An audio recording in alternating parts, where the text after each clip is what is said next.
Latest news information across federal ministries, agencies, and parastatals is next on Ministry News.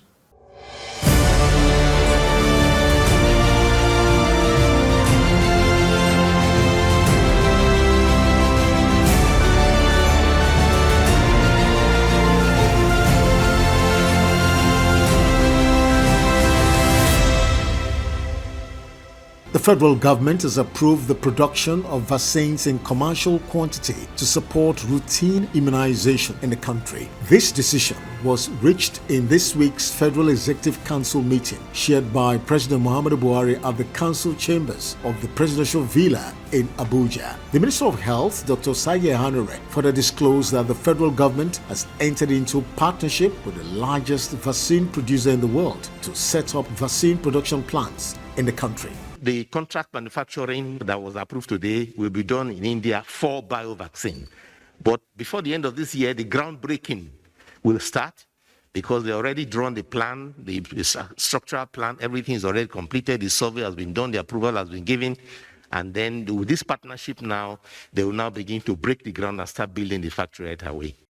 As part of efforts to boost rice production in Nigeria, the federal government has approved an intervention fund for the completion of the 10 large-scale rice mills with a combined minimum capacity of 320 metric tons per day in 10 states. The Minister of Agriculture and Rural Development, Dr. Mohammed Mahmoud Abubakar, will disclose this at the opening ceremony of the 45th regular meeting of the National Council on Agriculture and Rural Development in Jos, Plateau State, pointed out that the mills will be located in Jigawa, Kano, Adamawa, Niger, Kaduna, Gombe, Ekiti, Ogun, Bayelsa, and the Federal Capital Territory. Dr. Abubakar further stated that the government also wished to vigorously develop clusters, rural nodal centers, and rural cottage industries, as well as establish 6 special agro-industrial processing zones, SAPZ, nationwide.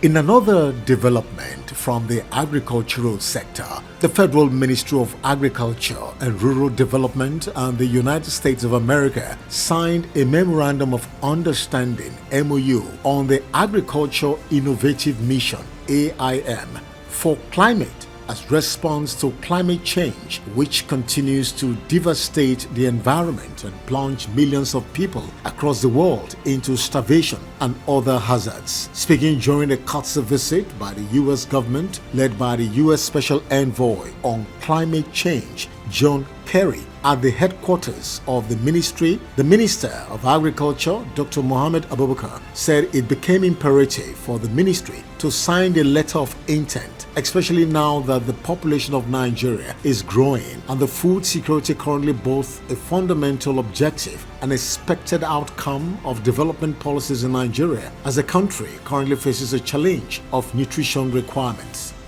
The Minister of Health, Dr. Osagie Ehanire, on Thursday has disclosed that the federal government's action of committing huge resources to the health sector was to improve healthcare delivery and checkmate medical tourism by Nigerians. Represented by the Chief Medical Director, Federal Teaching Hospital, Ado-Ekiti, Professor Adekunle Ajayi in Ado-Ekiti at the Association of Medical Laboratory Scientists of Nigeria, AMLSN Annual Scientific Conference and Workshop, emphasized that the government is specifically investing in the Nigerian laboratory system to prepare it for both energy and routine diagnosis of diseases as obtainable in advanced nations. Further disclosed that the federal government has also invested hugely in integrated referral network, integrated laboratory information management system, and in the National Primary Health Care Development Agency for the actualization of universal health coverage for Nigerians.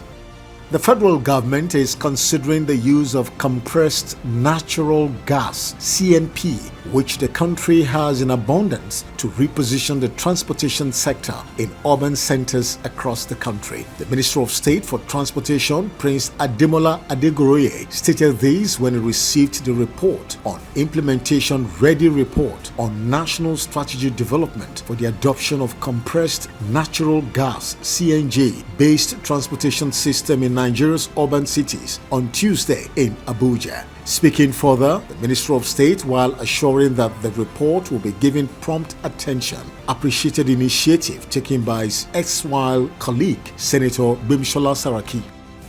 And still from the transportation sector, the federal government has inaugurated a committee to provide concrete measures to safeguard train passengers and railway infrastructure across the country. The 11-man committee, which was inaugurated by the Permanent Secretary in Abuja, is to review the use of surveillance equipment along rail lines and set up a special task force on railway lines across the country. Some of the key members of the committee include the Permanent Secretary of the Ministry of Transport, Madeline Ajani, as chairman, the MD of the Nigerian Railway Corporation, Fidet Okiria, as secretary, amongst others.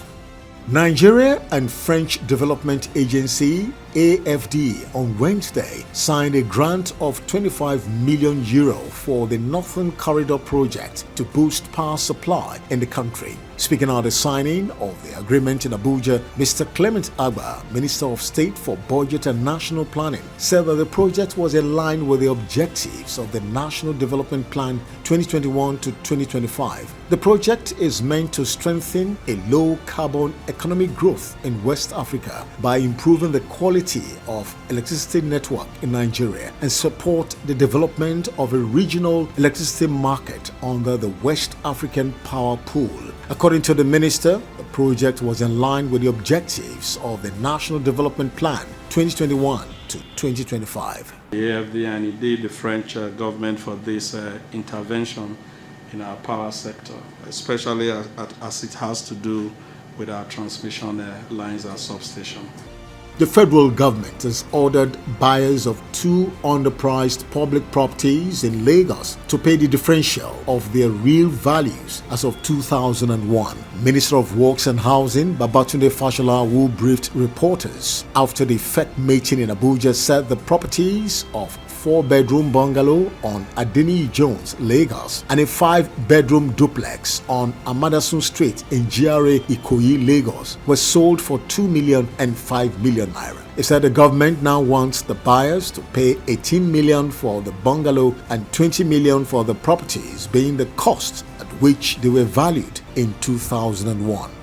Nigeria's Minister of Defense, Major General Salihi Magashi, retired, has expressed the ministry's readiness to support the Navy in the area of security surveillance. Speaking at the closing ceremony of the 2022 Nigeria Navy Games, which held at the Nigerian Navy Barracks, Ojo, on Tuesday, Magashi acknowledged the tremendous support and contributions of the Navy towards securing the nation's maritime domain for the benefit and economic prosperity of the country. He, however, commended the military agency for their significant roles in maintaining internal security within the nation. The federal government has flagged off the 2022 Readership Promotion Campaign to sensitize Nigerians on the importance of reading as a tool for national growth. At the event in Abuja, the Minister of State for Education, Mr. Goodluck Opia, said the campaign was designed by the National Library of Nigeria to capture the 36 states of the Federation and the Federal Capital Territory. The minister noted that the theme of this year's campaign, Reading as a Panacea for Societal Problems, was timely considering the declining level of reading habit in the world and Nigeria in particular. The Federal Ministry of Humanitarian Affairs, Disaster Management and Social Development of Nigeria has rolled out a new grant scheme, Grant for Vulnerable Groups Program, GVG, to assist the poorest and most vulnerable Nigerians in rural and peri-urban areas in Bauchi State. At the flag off in Bauchi this week, the Minister, Ajia Sadiya Umaru Farouk, said the state has the highest slots in the country, which is necessary to addressing the impact of insurgency, banditry, and the large volume of IDPs in the state. According to the minister, the ministry has distributed 20,000 naira each to 5,679 beneficiaries across the 20 local government areas of the state under the GVG program. The Minister of Science, Technology and Innovation, Dr. Adeleke Olorunimbe Mamora, has said that the federal government will invest in assistive devices to help people living with disabilities to function well, stressing that disability in any form should not be a reason for discrimination. Dr. Adeleke said this when he received in audience a delegation from Disability Right Advocate Center led by Mr. Afolayan Muyiwa Timothy in Abuja during the week. The minister further stated that the assistive device also will encourage the disabled persons to live independent life irrespective of their disability, stressing that the government will always ensure that the physically challenged in the society are adequately supported. And finally, on ministry news, the Federal Executive Council (FEC) has approved 28 billion naira for the provision of roads and other infrastructure in the Wassa district of Abuja. The Minister of the Federal Capital Territory, Mohammed Bello, said this while addressing journalists at the end of Wednesday's meeting of the council chaired by President Muhammadu Buhari. The minister added that the completion period for the contract has also been extended to 42 months. The initial contract for that project was awarded in 2014 at the sum of 56 billion. But as time went by and due to inflation and so many other factors, we had to vary the contract and the price to reflect current reality. The sum of 28 billion, 117 million, 904,027 naira.